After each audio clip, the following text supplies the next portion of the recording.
प्रिय दर्शकों, वैदिक ज्योतिष में मंगल को एक महत्वपूर्ण ग्रह माना जाता है। मंगल ग्रह को शक्ति का कारक भी माना गया है। सौर मंडल में कुल मिलाकर 9 ग्रह है, जिसमें से मंगल तीसरे क्रमांक पर आते हैं। जब किसी भी व्यक्ति विशेष का जन्म इस धरातल पर होता है, तब ग्रहों और राशियों का गणित करके उस व्यक्ति विशेष की जन्म कुंडली बनाई जाती है और जन्म कुंडली के सूक्ष्म गणित के आधार पर जन्म कुंडली में 12 राशियां और 9 ग्रहों का स्थान सुनिश्चित किया जाता है। जन्म कुंडली में कुल मिलाकर 12 भाव होते हैं, यानी कि 12 स्थान होते हैं और ग्रहों की संख्या 9 है। अतः उन 12 स्थानों में अलग अलग जगहों पर ग्रहों की स्थिति रहती है। अब जो सूर्यादि ग्रह है, यानी सूर्य, चंद्र, मंगल, बुध, गुरु, शुक्र, शनि, राहु और केतु, वे जिस स्थान में बैठे होते हैं वहां से अलग अलग परिणाम देते हैं। इसलिए आज हम विशेष रूप से इस वीडियो में आपको बताने जा रहे हैं कि आपकी जन्म कुंडली में अगर मंगल किसी भी राशि में भाग्य स्थान में बैठे हैं तो यहाँ बैठे मंगल का प्रभाव आपके जीवन पर क्या रहेगा। जय गुरुदत्त, मैं तेजस त्रिवेदी आप सभी का श्री दत्त वैदिक एस्ट्रोलॉजी चैनल पर स्वागत करता हूं। दर्शकों, आज हम इस वीडियो में महत्वपूर्ण जानकारी देने जा रहे हैं, इसलिए इस वीडियो में हमारे साथ अंत तक जुड़े रहे। और अगर आपने अभी तक मेरी चैनल को सब्सक्राइब नहीं किया है तो कृपया सब्सक्राइब कर लें और बेल आइकन को प्रेस कर दें, ताकि ऐसी ही महत्वपूर्ण जानकारी आपको प्राप्त हो। दर्शक मित्रों, भाग्य स्थान में मंगल का प्रभाव देखने से पहले थोड़ा यह समझ लेते हैं कि वास्तव में जन्म कुंडली के 9वें स्थान में किन चीजों को देखा जाता है। देखिए, जन्म कुंडली के 9वें स्थान को भाग्य भाव भी कहा जाता है।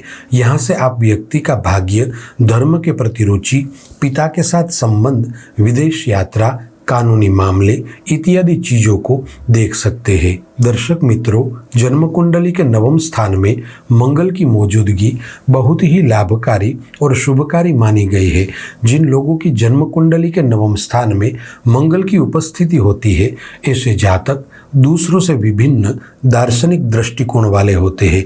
ये अपने आसपास के वातावरण और गतिविधियों के प्रति बेहद उत्सुकता रखते हैं। साथ ही इन जातकों को विभिन्न लोगों, संस्कृतियों और सभ्यताओं के बारे में ज्ञात करना भी पसंद होता है। 9वें स्थान में मंगल वाले लोग विनम्र और विवेक बुद्धि वाले होते हैं। साथ ही ये लोग अपने जीवन के लक्ष्यों के प्रति जागरूक होते हैं। प्रिय दर्शकों, जन्म कुंडली का 9वां भाव धर्म और कर्म से भी जुड़ा हुआ है। अतः 9वें भाव में मंगल के होने से व्यक्ति में गुप्त ज्ञान को पाने की उत्सुकता देखी जाती है। ऐसे जातक अपने जीवन में अलग अलग जगहों से अनुभवयुक्त ज्ञान प्राप्त करते हैं। इसके अलावा 9वें भावस्थ मंगल वाले लोगों में मुश्किल और चुनौतीपूर्ण परिस्थितियों में भी डटे रहने की शक्ति होती है।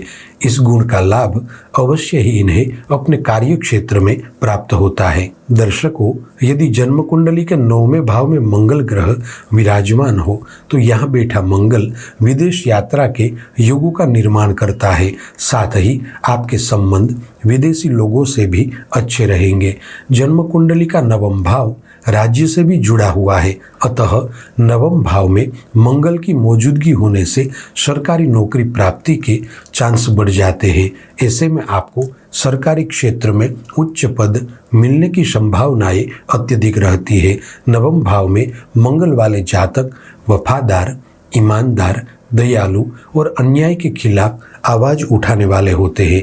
इसके अलावा ये लोग खुले विचारों वाले और रचनात्मक व्यक्तित्व के धनी होते हैं। दर्शक मित्रों, ज्योतिष विज्ञान में मंगल को शक्ति का कारक माना जाता है। अब मंगल जब 9वें स्थान में बैठे हो तो वहां से मंगल का सीधा संबंध तृतीय भाव से होता है। इसलिए व्यक्ति को भाई तथा बहनों का सुख अधिक प्राप्त होता है। वैदिक ज्योतिष के अनुसार जन्म कुंडली का 9वां स्थान विदेश से संबंधित व्यापार से भी जुड़ा हुआ है। अब ऐसे में यदि 9वें भाव में बैठे मंगल शुक्र या बुध से संबंध बना रहे हो, तब व्यक्ति को विदेश से धन लाभ होता है। या तो आप विदेश जाकर वहां सेटल हो सकते हैं या फिर आयात निर्यात से जुड़े व्यापार से भी लाभ होगा। वैदिक ज्योतिष के अनुसार नवम स्थान में जब मंगल शुभ स्थिति में होते हैं तब दिशा बली बनते हैं। अब ऐसे में आपके विवाह के पश्चात आपकी आर्थिक स्थिति में अचानक परिवर्तन आएंगे। ज़्यादातर मामलों में देखा गया है कि नवम स्थान में शुभ मंगल वाले लोगों को जीवन संगिनी भाग्यशाली प्राप्त होती है, जिस वजह से विवाह उपरांत व्यक्ति की आर्थिक स्थिति मजबूत होती है। प्रिय दर्शकों, अब यदि आपकी जन्म कुंडली में मंगल नवम स्थान में बैठे हैं तो इन 5 प्रभावशाली उपायों को करने से आपको अपने जीवन में उन्नति, यश, लाभ और सफलता प्राप्त होगी। पहला प्रभावशाली उपाय है हर मंगलवार के दिन मधुयुक्त जल से भगवान शिव के ऊपर अभिषेक करें, जिससे आपका भाग्य मजबूत होगा। दूसरा प्रभावशाली उपाय है प्रत्येक महीने में आ रही शुक्ल पक्ष की अष्टमी के दिन किसी भी गरीब व्यक्ति को अन्नदान करें, जिससे आपका प्रारब्ध कर्म अच्छा होगा। तीसरा प्रभावशाली उपाय है आप बाएं हाथ की तर्जनी उंगली में तांबे का छल्ला धारण कर ले, जिससे आपकी मानसिक स्थिति मजबूत होगी। चौथा प्रभावशाली उपाय है सप्ताह में एक बार मंगलवार के दिन गायों को चारा डालें, जिससे आप पर आने वाली मुसीबतें टल जाएगी। पांचवा आखिरी प्रभावशाली उपाय है यदि संभव हो तो साल में एक बार अपने जन्मदिन पर उज्जैन में स्थित मंगलेश्वर मंदिर में चावल की पूजा करें। दर्शक मित्रों, अब अगर आपकी जन्म कुंडली में मंगल नवम स्थान में बैठे हैं तो यहाँ बैठे मंगल आपको 5 संकेत दे रहे हैं। आपको अपने जीवन में यह 5 सावधानियां अवश्य बरतनी चाहिए। पहली सावधानी है यात्रा प्रवास करते समय जागरूक रहे, वरना धन हानि और दुर्घटना हो सकती है। दूसरी सावधानी है किसी भी निर्णय को जल्दबाजी में आकर या गुस्से में आकर न ले, वरना आपको बड़ा खामियाजा भुगतना पड़ेगा। तीसरी सावधानी है लोहे से संबंधित व्यापार न करें, वरना आर्थिक नुकसान होगा। चौथी सावधानी है कभी भी पिता का अपमान न करें, वरना पूरी उम्र आपको विपत्तियों का सामना करना पड़ेगा। पांचवी आखिरी सावधानी है हमेशा वाहन धीमा चलाएं, वरना आपके साथ दुर्घटनाएं हो सकती है। साथियों, आज के लिए बस इतना ही। ऐसी ही ज्योतिष से संबंधित जानकारी के साथ अगले वीडियो में फिर से मिलेंगे। जय गुरुदत्त।